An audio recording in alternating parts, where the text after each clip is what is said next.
नमस्कार। आज हम कक्षा 9 की पुस्तक क्षितिज के पाठ मेरे बचपन के दिन का अध्ययन करेंगे, जिसकी लेखिका महादेवी वर्मा जी हैं। महादेवी वर्मा जी ने अपने बचपन के दिनों की स्मृति के सहारे इस संस्मरण को लिखा है कि जब वो विद्यालय में पढ़ा करती थीं। इस अंश में लड़कियों के प्रति सामाजिक रवैया, विद्यालय की सहपाठिनों, छात्रावास के जीवन और स्वतंत्रता आंदोलन के प्रसंगों का उन्होंने बहुत ही सजीव वर्णन किया है। इसमें उन्होंने तत्कालीन समाज में लड़कियों के प्रति सामाजिक दृष्टिकोण और सांप्रदायिक सद्भाव का भी वर्णन किया है। पाठ के आरंभ में वो अपने बचपन की स्मृतियों का वर्णन करते हुए कहती हैं कि बचपन की स्मृतियों में एक विचित्र सा आकर्षण होता है। कभी कभी लगता है जैसे सपने में सब देखा होगा, परिस्थितियां बहुत बदल जाती हैं। वो कहती हैं कि बचपन की जो सुखद यादें होती हैं वो हमें अपनी तरफ आकर्षित करती हैं और सब कुछ सपने सा लगने लगता है कि इस समय की, जब वो इस संस्मरण को लिख रही हैं, इस समय की परिस्थितियों में और उनके बचपन की परिस्थितियों में बहुत अंतर आ गया है। अर्थात लड़कियों के प्रति, की महिलाओं के प्रति जो उस समय का दृष्टिकोण था, उसमें और आज के समय में बहुत बदलाव आ गया है कि पहले उनकी शिक्षा पर ध्यान नहीं दिया जाता था, अब उसमें एक सकारात्मक परिवर्तन हुआ है। अब लड़कियों की शिक्षा के प्रति भी लोग ध्यान देने लगे हैं। वो अपने जन्म के समय की घटना का वर्णन करते हुए बताती हैं कि अपने परिवार में मैं कई पीढ़ियों के बाद पैदा हुई। मेरे परिवार में प्राय 200 वर्ष तक कोई लड़की थी ही नहीं। वो बताती हैं कि उनके खानदान में लड़कियों को पैदा होते ही मार दिया जाता था, तो इसलिए लगातार कि लगभग 200 वर्षों तक उनके परिवार में किसी कन्या ने, किसी लड़की ने जन्म ही नहीं लिया, क्योंकि उनको उनके जन्म से पहले ही, जैसे ही वो पैदा होते थे, उन्हें परमधाम भेज देते थे, अर्थात उन्हें मौत की नींद सुला दिया जाता था। और उनके घर में कन्या पैदा हो, इसके लिए उनके बाबा ने दुर्गा की बहुत पूजा की और तब जाकर महादेवी वर्मा का जन्म हुआ। वो बताती हैं कि उस समय का सामाजिक रवैया लड़कियों के विरुद्ध था। लड़कियों को पैदा होते ही मार दिया जाता था, उन्हें पढ़ने लिखने का भी कोई अवसर नहीं दिया जाता था। अपने विषय में बताते हुए वो कहती हैं, क्योंकि बाबा ने बहुत मन्नतों के बाद कि दुर्गा की पूजा करके जब कन्या मांगी थी, लड़की पैदा हो हमारे घर में, ये उन्होंने प्रार्थना की थी, तो उसके बाद जब मैं पैदा हुई तो मुझे उस समय के समाज में जो लड़कियों के प्रति इतना अन्याय हो रहा था, जो सामाजिक रवैया उस समय था, वो सब कुछ मुझे नहीं सहना पड़ा और मेरा बचपन बहुत अच्छा बीता। मुझे किसी प्रकार का कोई कष्ट सहना नहीं पड़ा। उन्हें अपने परिवार का सहयोग मिला। वो बताती हैं कि उनके बाबा फ़ारसी और उर्दू जानते थे, तो उन्होंने उनको फ़ारसी और उर्दू सिखाने की तरफ जोर दिया, और उनके पिताजी ने अंग्रेजी भाषा पढ़ी थी, तो अंग्रेजी का भी माहौल था, लेकिन उनके घर में हिंदी को पढ़ने का कोई भी वातावरण नहीं था, कि कोई हिंदी भाषी नहीं था। लेकिन जब उनकी माता जबलपुर से आई थी, कि उनकी माता जबलपुर की थी, तो वो अपने साथ वहीं से हिंदी लेकर आई थी। उनकी माता बहुत पूजा पाठी थी, कि वो भगवान का की बहुत भक्त थी और पूजा पाठ किया करती थी। उन्होंने लेखिका को पंचतंत्र पढ़ना सिखाया। के बाबा चाहते थे कि वो विदुषी बने, कि वो उन्हें विदुषी बनाना चाहते थे, इसलिए उन्हें सारी सुविधाएं दी गई कि उनकी पढ़ाई लिखाई का भी उचित प्रबंध किया गया, और वो चाहते थे कि वो उर्दू फ़ारसी भी सीख ले। लेकिन लेखिका को उर्दू फ़ारसी पढ़ना बिल्कुल अच्छा नहीं लगता था, तो उनकी शिक्षा का प्रबंध उनके बाबा ने घर पर ही करवाया। तो जब उर्दू फ़ारसी के लिए उन्हें पढ़ाने के लिए मौलवी साहब आते थे, तो वो चारपाई के नीचे छिप जाती थी, कि उन्हें बिल्कुल मज़ा नहीं आता था पढ़ने में उर्दू फ़ारसी, और वो उसे पढ़ना नहीं चाहती थी, तो वो छिप कर या मौलवी साहब से डर कर चारपाई के नीचे छिप जाती थी।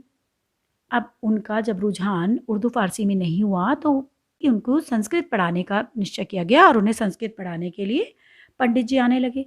उनकी माताजी भी थोड़ा बहुत संस्कृत जानती थी, और वो गीता का पाठ किया करती थी, कि उन्हें गीता में विशेष रुचि थी। जब वो पूजा पाठ करती थी, तो उस समय लेखिका भी उनके साथ ही बैठ जाती थी और ध्यान से जो वो गाती थी उनको सुना करती थी, जिससे उनका रुझान संस्कृत और हिंदी की तरफ होता जा रहा था। उसके बाद उनको पढ़ने के लिए मिशन स्कूल में भेज दिया गया। अब मिशन स्कूल में लेखिका गईं, लेकिन वहाँ उनका मन जो है वहाँ के वातावरण में नहीं लग पाया, कि उन्हें वहाँ का वातावरण, वहाँ की प्रार्थना उन्हें अच्छी नहीं लगी और वो वहाँ से वापस आ गईं। जब उनका मन मिशन स्कूल में नहीं लगा, वहाँ जाना उन्होंने बंद कर दिया कि मैं वहाँ नहीं जाऊँगी, तो उनके पिताजी ने फिर उन्हें क्रॉसवैट गर्ल्स कॉलेज में भेजा, जहाँ उनका जो दाखिला हुआ वो 5वें दर्जे में हुआ, कि उन्हें 5वीं कक्षा में वहाँ पर प्रवेश दिया गया। वहाँ का वातावरण उन्हें बहुत अच्छा लगा, कि वहाँ पर बहुभाषी लड़कियाँ थी, कि बहुत सारी भाषाओं को जानने वाले लड़कियाँ वहाँ पर पढ़ा करती थीं, जिनमें से कुछ हिंदू भी थीं, कुछ ईसाई भी थीं। और वहाँ वो बताती हैं कि वहाँ खाने के लिए एक ही मेस था, और उस मेस में जब खाना बनता था उसमें प्याज तक का प्रयोग नहीं होता था। वहाँ का वातावरण उन्हें अपने घर के वातावरण जैसा लगा, तो वहाँ उनका मन लग गया। और वहाँ के छात्रावास में जहाँ वो रहती थी, एक कमरे में वो एक साथ 4 लड़कियाँ रहती थी, जिसमें उनकी सबसे पहला जो मित्र बनी वो सुभद्रा कुमारी चौहान मिली, जो उनसे 2 साल सीनियर थी, कि उनसे 2 साल ऊपर की कक्षा में थी, और उन्हें कविता लिखने का बड़ा शौक था। अब सुभद्रा कुमारी चौहान कविता लिखती थी, और महादेवी जी को भी बचपन से ही कविता लिखने का शौक हो गया था। वो जब अपनी माता के साथ बैठती थी पूजा करने के लिए, तो उनकी माता जो पद गाती थी तो वो भी उसे गाती थी, और उसमें उनका बड़ा मन लगता था। शाम को उनकी माता जब मीरा का कोई भी पद गाती थी, और सुबह वो प्रभाती गाया करती थी। प्रभाती होते हैं जो सुबह के समय गाए जाने वाले भजन होते हैं, गीत होते हैं। और उन्हें सुनकर उनका भी रुझान ब्रजभाषा की तरफ हो गया था, और वो भी थोड़ा थोड़ा लिखने लगी थी। लेकिन माता से सुनकर उन्होंने ब्रजभाषा में लिखना शुरू किया था, कि जब वो छात्रावास में आई और उन्होंने सुभद्रा कुमारी चौहान को लिखते हुए देखा। सुभद्रा कुमारी चौहान उस समय खड़ी बोली में लिखा करती थी। तो एक दिन जब सुभद्रा कुमारी चौहान को भी पता लगा कि महादेवी जी भी लिखती हैं और वो छिप छिप कर लिखती हैं, तब उन्होंने उनसे कविता दिखाने के लिए कहा। लेकिन महादेवी जी ने अपनी कविताएं नहीं दिखाई। उन्हें लगा कि शायद मेरी कविताएं इतनी अच्छी नहीं हैं, ये सुनेंगी तो सबको बताएंगी और मेरा मजाक बनाएंगी। तो उन्होंने अपनी कविताएं उन्हें दिखाने में आनाकानी की, कि उन्हें अपनी कविताएं उन्होंने नहीं दिखाई।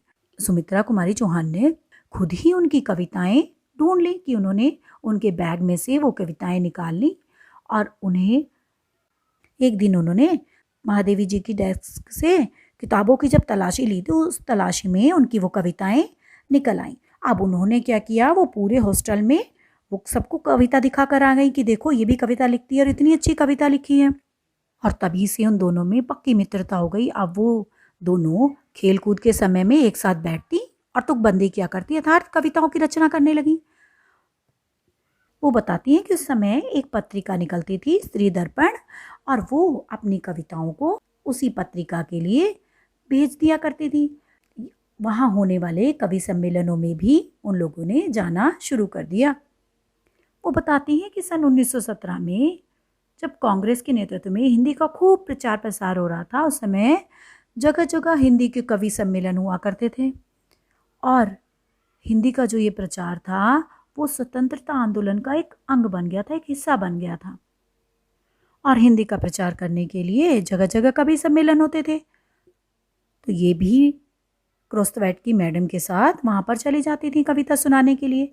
वो बताते हैं कि वहाँ अध्यक्ष के लिए कभी कभी हरिओत जी, कभी श्रीधर पाठक, कभी रत्नाकर जी आते थे। और वो बताती हैं कि उनको प्रायः जो है प्रथम पुरस्कार ही मिलता था। और उन्होंने कम से कम उस समय में कहती हैं कि 100 से कम पदक नहीं होंगे ऐसे कि जो मुझे मिले होंगे, कि मैंने कम से कम 100 से अधिक पदक ही इन कवि सम्मेलनों में जीत लिए थे। फिर वो एक बार की घटना का बताते हुए कहती हैं कि एक बार कविता सुनाने पर कवि सम्मेलन में जब वो गई तो उन्हें चांदी का कटोरा मिला, और वो बहुत सुंदर कटोरा था जिस पर कि नक्काशी हुई थी, कि उस पर इतने सुंदर कलाकृतियाँ, डिज़ाइन बने हुए थे। सुभद्रा कुमारी चौहान प्रायः कवि सम्मेलनों में नहीं जाया करती थी। तो उन्होंने वापस आकर जब सुभद्रा कुमारी चौहान को वो कटोरा दिखाया, तो उन्होंने बड़े प्रसन्न होकर कहा कि ठीक है, अब तुम खीर बनाना और मुझे इसी कटोरे में खीर बनाकर खिलाना। उन दिनों स्वतंत्रता आंदोलन चल रहा था, और आनंद भवन स्वतंत्रता का केंद्र बन चुका था। उसी समय गांधी जी आनंद भवन आए। उस समय जो लड़कियां थी, जो वहाँ छात्रावास की छात्राएं थीं, वो भी स्वतंत्रता के संग्राम में बढ़ चढ़कर हिस्सा ले रही थीं। और वो हर रोज अपने जेब खर्च में से कुछ ना कुछ पैसे बचाती थीं और वो महात्मा गांधी को दे दिया करती थीं कि ये देश के स्वतंत्रता संग्राम में काम आ जाएंगे। अब जब बापूजी वहाँ आए तो लेखिका को भी लगा कि मैं भी अपना चांदी का कटोरा दिखाऊं कि मैंने, देखो ये बापू, मैंने उसमें कविता सुनाने पर मुझको ये इनाम में मिला है। उन्होंने जाकर कहा। उन्हें तो ये उम्मीद थी कि गांधी जी उस कटोरे को देखकर कहेंगे, अच्छा तुमने कौन सी कविता सुनाई थी, मुझे भी सुनाओ। लेकिन उन्होंने ऐसा कुछ नहीं कहा। उन्होंने कटोरा देखकर कहा कि बहुत अच्छा है, क्या तुम इसे मुझे देती हो। लेखिका ने वो इनाम में मिला हुआ अपना चांदी का कटोरा गांधी जी को दे दिया। वो इस बात से तो प्रसन्न थी कि चलो मेरा कटोरा ये देश की स्वतंत्रता में काम तो आएगा। लेकिन उन्हें इस बात का थोड़ा दुख था कि गांधी जी ने उनसे कविता सुनाने के लिए कहा ही नहीं, कि कम से कम वो एक बार उनकी कविता तो सुन लेते। और यह घटना जब उन्होंने सुभद्रा कुमारी चौहान को बताई कि बापू को मैंने कटोरा दे दिया है, तो वो हंसकर बोली, और जाओ दिखाने, लेकिन अब तुम खीर बनाने से नहीं बच सकती, वो तो तुम्हें बनाकर खिलानी ही पड़ेगी। आगे वो अपने छात्रावास की उन दिनों में सांप्रदायिक सद्भाव का वर्णन करते हुए कहती हैं कि उस समय छात्रावास में बहुत सारे धर्मों को, भाषाओं को मानने वाले छात्राएं रहा करती थीं। तो जब सुभद्रा कुमारी चौहान छात्रावास छोड़कर चली गईं तो उनके कमरे में उनके साथ रहने के लिए जैबुनिसा नाम की एक लड़की आई, जो मराठी थी। वो लेखिका की कई कामों में मदद करती थी, जैसे उनके बहुत सारे काम कर देती थी, उनकी डेस्क साफ कर देती थी, किताबें उनकी सही से करके रख देती थी, जिससे लेखिका को अब ज़्यादा समय मिल जाता था अपनी कविता लिखने के लिए। जैबुन मराठी शब्दों से मिलीजुली हिंदी भाषा बोलती थी, कि उसकी जो भाषा थी वो मिलीजुली थी, उसमें मराठी शब्द भी थे और हिंदी भी थी। और वहीं छात्रावास में एक उस्तानी बेगम भी थी, जिन्हें जैबुन के मराठी बोलने पर ऐतराज होता था। लेकिन जैबुन उनसे कहती थी कि हम जब मराठी हैं तो मराठी ही बोलेंगे। उन दिनों लेखिका बताती हैं कि छात्रावास में सांप्रदायिकता नहीं थी। अवध से आई हुई लड़कियां अवधी बोलती थीं, तो बुंदेलखंड से आई हुई बुंदेली। सब एक ही साथ एक ही मैस में खाना खाते थे, एक ही प्रार्थना करते थे। किसी में किसी प्रकार का कोई भी भेदभाव नहीं था, कोई विवाद नहीं था। छात्रावास में सभी को हिंदी भी पढ़ाई जाती थी तो उर्दू भी पढ़ाई जाती थी। लेखिका आगे की घटना का वर्णन करते हुए कहती हैं कि जब मैं विद्यापीठ आई तब तक मेरे बचपन का वही क्रम चला जो आज तक भी चलता आ रहा है। कभी कभी बचपन के संस्कार ऐसे होते हैं कि हम बड़े हो जाते हैं तब तक चलते हैं। लेखिका कहती हैं कि बचपन में हमें जो भी संस्कार मिले, अच्छे या बुरे, वो बड़े होने तक हमारे साथ चलते हैं। और इन्हीं संस्कारों पर हमारा आचार विचार, हमारे जीवन का व्यवहार ये निर्भर करता है कि बचपन के संस्कार व्यक्ति के जीवन में आगे तक सहायक सिद्ध होते हैं। तो अब जहाँ महादेवी जी रहती थी, उनके पास में, उनके पड़ोस में ज्वारा के नवाब भी रहते थे। वो ज्वारा नामक जगह के नवाब थे। अंग्रेजों ने ज़्यादातर रियासतों की नवाबी छीन ली थी, तो उनकी भी नवाबी, उनकी भी रियासत उनसे छीन ली गई थी। तो अब वो वहीं पास में एक बंगले में रहा करते थे।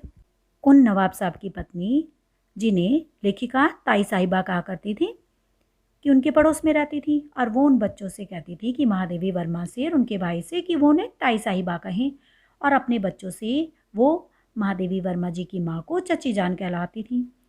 वो सभी त्यौहार आपस में मिलजुल कर मनाया करते थे। वो अपने लड़के को महादेवी जी से राखी बंधवाती थी और उन्हें रक्षाबंधन वाले दिन तब तक खाना पीना नहीं खाने देती थी जब तक कि लेखिका उसे राखी ना बांध दे। उनके और अपने परिवार के बीच धार्मिक सौहार्द, स्नेह, पारिवारिक संबंधों, रिश्तों की प्रगाढ़ता, आत्मीयता का वर्णन करते हुए वो कहती हैं कि अगर उनका कोई त्यौहार होता था तो वो हमारे घर में भी मनाया जाता था, और हमारे त्यौहार उनके घर पर मनाए जाते थे, कि उनके बच्चों के जन्मदिन लेखिका के घर पर, और लेखिका के और उनके भाई का जन्मदिन ताई साहिबा के घर पर मनाया जाता था। जब लेखिका का भाई पैदा हुआ तो उन्होंने 6 महीने तक उसके भाई को पहनने के लिए वस्त्र दिए। उन्होंने ये कहा कि नहीं, 6 महीने तक ये मेरे लाए हुए कपड़े ही पहनेगा और मैं ही इसका नाम रखूंगी। और उन्होंने उनके भाई को बड़ा सुंदर सा नाम दिया, मनमोहन। और यही प्रोफेसर मनमोहन वर्मा आगे चलकर जम्मू यूनिवर्सिटी के वाइस चांसलर रहे।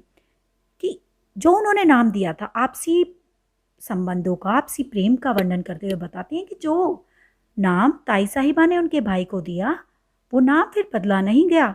वो नाम बाद तक भी चला कि वही नाम लेखिका के भाई का रहा। वो सौहार्द का, उस सांप्रदायिक सौहार्द का वर्णन करते हुए कहती हैं कि उनके यहाँ भी हिंदी चलती थी और उर्दू भी चलती थी।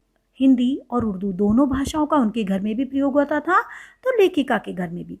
कि उस समय का जो वातावरण था वो ऐसा था कि हम लोग बहुत निकट थे। आज की स्थिति देखकर लगता है जैसे वह सपना ही था। आज वह सपना खो गया। शायद वह सपना सत्य हो जाता तो भारत की कथा कुछ और ही होती। वो कहती हैं कि जो सांप्रदायिक मेलजोल का वातावरण उनके बचपन में था, आज वो नहीं रहा है। अब हिंदू मुस्लिम संबंधों में खटास हो गई है। वो सांप्रदायिक मेल जोल, वो सद्भाव समाप्त हो गया है। अब इन दोनों धर्मों में, इन दोनों जातियों में शत्रुता बढ़ चली है। और अगर ये हिंदू मुस्लिम एकता का सपना सच हो जाता, अर्थात हिंदू मुसलमान भाई भाई की तरह मिलजुल कर रहते, तो आज भारत की शान कुछ और ही होती। उसके दो टुकड़े नहीं हुए होते और देश में वही पहले वाला आपसी विश्वास और प्रेम होता। कहीं सांप्रदायिक झगड़े नहीं होते, सब तरफ शांति होती, विकास होता और खुशहाली होती। आशा है यह पाठ आपको स्पष्ट हो गया होगा। धन्यवाद।